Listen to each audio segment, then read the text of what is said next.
శ్రీ ఎన్నో సుధాకర్ రెడ్డి గారు, విద్యా పార్టీ దక్షిణ మధ్య క్షేత్ర సంఘటన కార్యదర్శి మరియు అఖిల పార్టీ ప్రచార ప్రధాని. ఆ చివరన కూర్చున్నటువంటి వారు డాక్టర్ సిహెచ్ ఉమామహేశ్వరరావు గారు, రిటైర్డ్ ఐఏఎస్ ఆఫీసర్, గతంలో ముఖ్యమంత్రి కార్యాలయ కార్యదర్శిగా సేవలు అందించారు. ప్రస్తుతం విద్యా భారతికి క్షేత్ర అధ్యక్షుడిగా ఉన్నారు. వారి తర్వాత కూర్చున్నటువంటి వారు కొత్తపల్లి ఉమా గారు, మా విద్యా భారతికి శ్రీ సరస్వతి విద్యాపీఠం ప్రాంత స్థాయి అంటే రాష్ట్ర స్థాయిలో శిశువాటిగా ప్రముఖంగా బాధ్యతలు చేస్తున్నారు. తర్వాత వారు అనగా లక్ష్మి గారు, వారు విద్యాభారతి శ్రీ సరస్వతి విద్యాపీఠానికి తెలంగాణ ప్రాంత కార్యదర్శి, మన తెలంగాణ రాష్ట్రానికి కార్యదర్శిగా సేవలు అందిస్తున్నారు. ఈ కార్యక్రమం ఉద్దేశం అలాగే ప్రెస్ మీట్ కూడా నిర్వహించాల్సిందిగా అనేసరి లేఖ సుధాకర్ రెడ్డి గారు.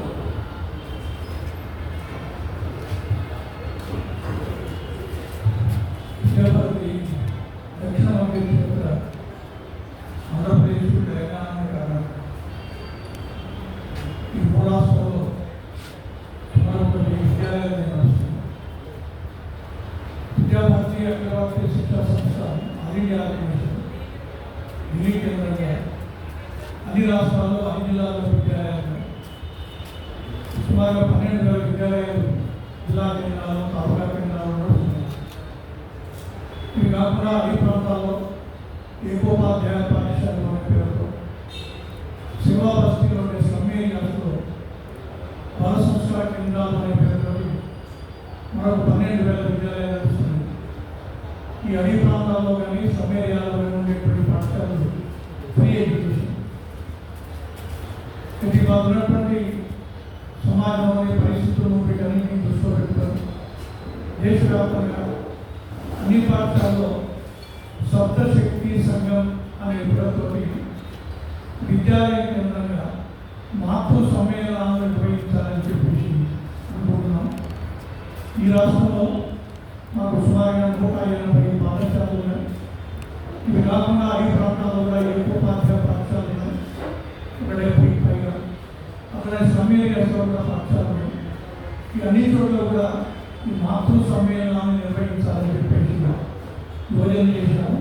ఇలా దేశవ్యాప్తంగా అన్ని పాఠశాలలు జరుగుతున్నాయి. కొన్ని మాతృ సమ్మేళనాల యొక్క ఉద్దేశం ఏంటి, ఎందుకు నిర్వహిస్తున్నాము అనేటువంటి విషయాన్ని శ్రీమతి అనఘా లక్ష్మి గారు, శ్రీ సరస్వతి విద్యాపీఠం స్టేట్ ఆర్గనైజేషన్, ఈ సరస్వతి విద్యాపీఠానికి స్టేట్ సెక్రటరీగా ఉన్నారు శ్రీ అనఘా లక్ష్మి గారిని ఈ విషయాలు మాట్లాడాల్సిందిగా నేను కోరుతున్నాను.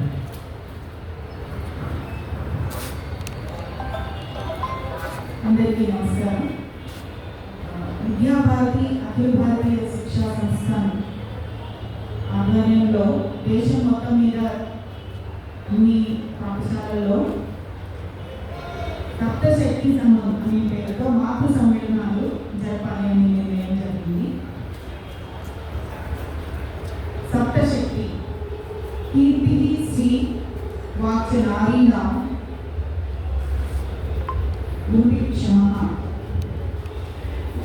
అంటే స్త్రీలలో ఉన్న సప్తశక్తులు అన్నింటినీ జాగృతం చేసి మాతృమూర్తుల ద్వారా మేము అనుకున్న మెసేజ్ని అందరూ మాతృమూర్తులకి తీసుకువెళ్ళాలంటే మా ఈ సమ్మేళనం యొక్క ముఖ్య ఉద్దేశము మహిళల్లో నేతృత్వము, కర్తృత్వము, వ్యక్తిత్వము పెంపొందించాలని, తర్వాత పర్యావరణ పరిరక్షణ, కుటుంబ ప్రబోధం, సామాజిక సమరసత, పౌర విధులు, స్వదేశీ లాంటి పంచపరివర్తన స్త్రీలలో వాళ్ళకి మెసేజ్ అందించి మాతృమూర్తులను జాగృతం చేయాలని, ఈ పంచపరివర్తన ఏదైతే ఉందో అది కుటుంబ కేంద్రంగానే సాధ్యమవుతుంది కాబట్టి కుటుంబానికి కేంద్ర బిందువు తల్లి కాబట్టి తల్లి ద్వారా మనం పంచపరివర్తన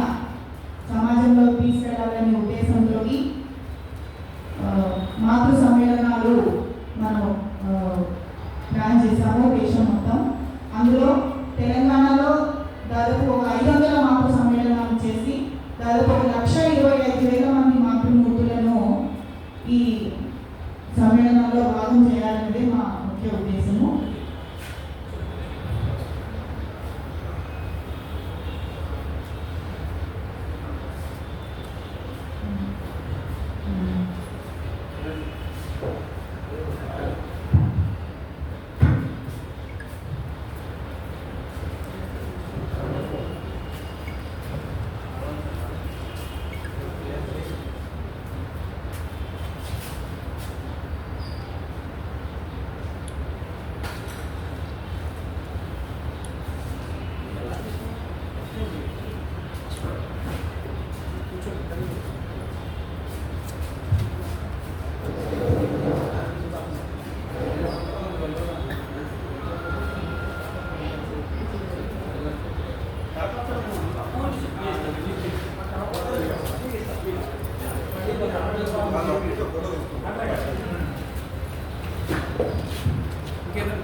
అనుకున్నాము. ఇందులో వక్తలుగా మేము వక్త కార్యశాల 2 సార్లుగా అంటే ప్రాంత స్థాయిలో ఒకటి, ప్రతి విభాగంలో ఒకటి వక్తల కార్యశాల నిర్వహించాము. దానిలో వక్తలను తయారు చేశాము. కుటుంబ ప్రబోధం మరియు పర్యావరణము, తర్వాత నారీ శక్తి యోగాను, ఈ 2 అంశాలలో వక్తలకు శిక్షణ ఇవ్వడం జరిగింది. ఈ శిక్షణ తీసుకొని తర్వాత వారి పాఠశాలలో ఎక్కడైతే వెళ్తారో అక్కడ వారు ఈ మెసేజ్ని మాతో అందించాలి. ప్రతి నిమిషం కూడా మాకు 2.5 గంటల కార్యక్రమం ఏదైతే ఉందో దాన్ని దీపజ్యోతి దగ్గర నుంచి మాతృమూర్తుల సందర్భం చేయించే వరకు కూడా ప్రతి నిమిషము ప్లాన్ చేశాము. అందులో సమాజంలో నుంచి మహిళలను తీసుకొని సన్మానం చేయడం, తర్వాత ఒక సంకల్పం కూడా మాతృమూర్తుల చేత చేయిస్తాము. అందులో భాగంగానే 2 కార్యశాలలు విభాగ స్థాయిలో ఒకటి, ప్రాంత స్థాయిలో ఒకటి కార్యశాల జరిగింది. 2 ట్రైనింగ్ క్యాంప్స్ జరిగినాయి. ఇందులో మాతృమూర్తులు మాత్రమే ఈ కార్యక్రమానికి రావాల్సి ఉంటుంది. అంటే మా స్కూల్స్లో చదివే పిల్లల తల్లులు, వాళ్ళ ఇంటి పక్కన కానివ్వండి, వాళ్ళ ఆడపడుచులు, ఇంటి కుటుంబ సభ్యులు, మరియు సమాజంలో కొంచెము ఒక స్టేజ్లో ఉన్నవాళ్ళు, సక్సెస్ అయిన వాళ్ళు, మా పూర్వ విద్యార్థులు ఎవరైతే ఉన్నారో వీరందరూ కూడా మాకు సమ్మేళనంలో పాల్గొనాలని సూచన ఇవ్వడం జరిగింది. తర్వాత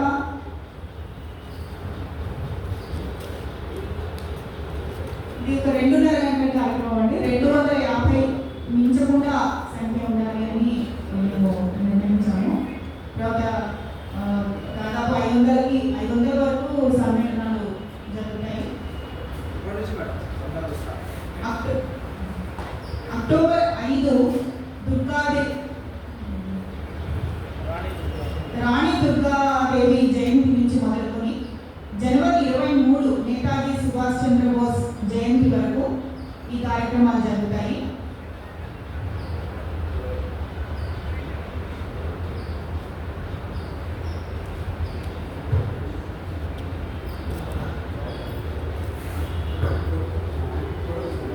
దీనికి సంబంధించిన ఒక పుస్తకం కూడా మేము రిలీజ్ చేశాము.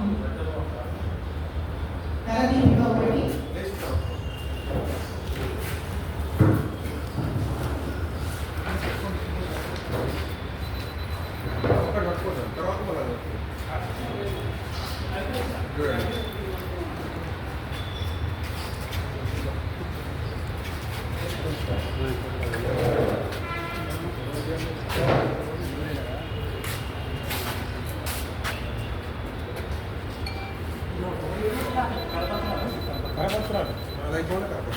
రెండు పట్టుకోండి అదే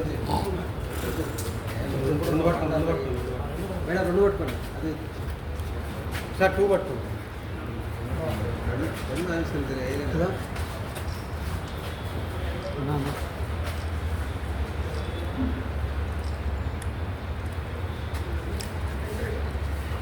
మేడం 1 మినిట్ మేడం, ఆగండి మేడం.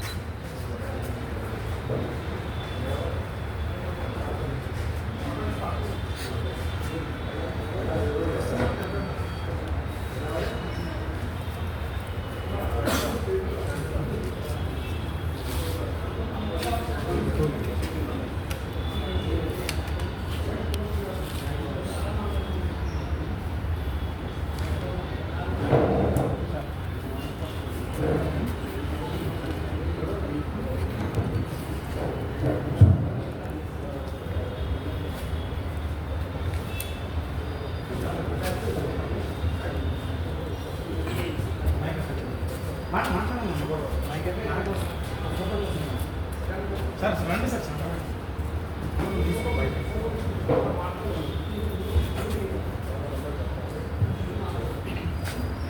పెట్టండి. ఈ మహిళా శక్తి సమ్మేళనాలు అక్టోబర్ 5 నుంచి జనవరి 22 వరకు జరుగుతాయి. ఈ దేశవ్యాప్తంగా జరుగుతాయి. కేవలం తెలంగాణ విద్యాభారతి యొక్క ఈ రాష్ట్రాల్లో పాఠశాల ఆధారితంగా పాఠశాల కేంద్రంగా మహిళా సమ్మేళనం నిర్వహించబడుతున్నాయి. పాఠశాల ద్వారా ఆయా సంఖ్యను బట్టి 550 మించకుండా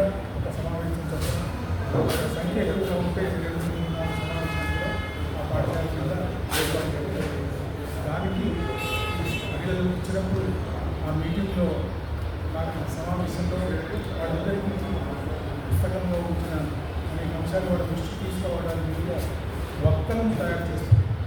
దాదాపుగా 150 పైగా వక్తలను తయారు చేస్తున్నారు. వాళ్ళకి అందరికీ శిక్షణ ఇచ్చి వీళ్ళ ద్వారా ఆ సమావేశంలో ఈ విషయాలని మహిళా వక్తలు తీసుకోవడం జరుగుతుంది.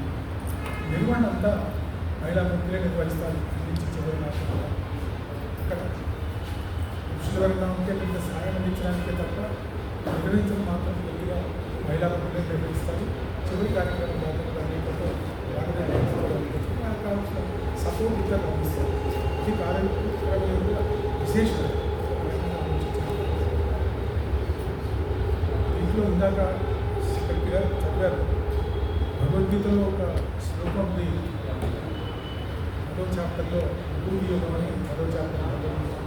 ఆ విభూతి యోగంలో 34వ శ్లోకం కీర్తి శ్రీవా చ నారీణ స్మృతిర్మేధ వృద్ధి క్షమ. 7 లక్షణాలు స్త్రీమూర్తులు ఉంటాయి అని భగవద్గీత నిర్దేశంలో చెప్తారు. ఈ 7 లక్షణాల ద్వారా స్త్రీమూర్తులలో జాగృతి కలిగించి ఆ 7 లక్షణాలు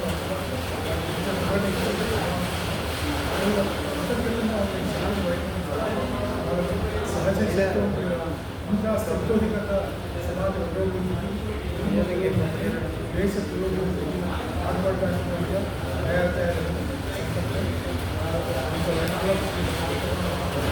దేశాలు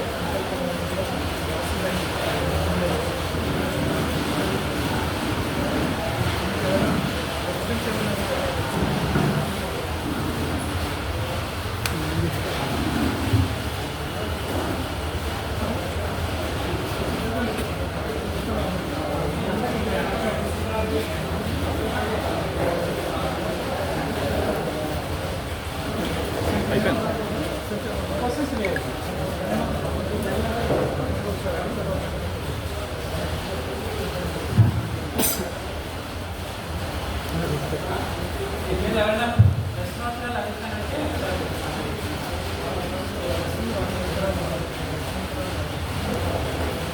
అందుకే మీరు ఎవరైనా ప్రశ్నలు అడిగితే సమాధానం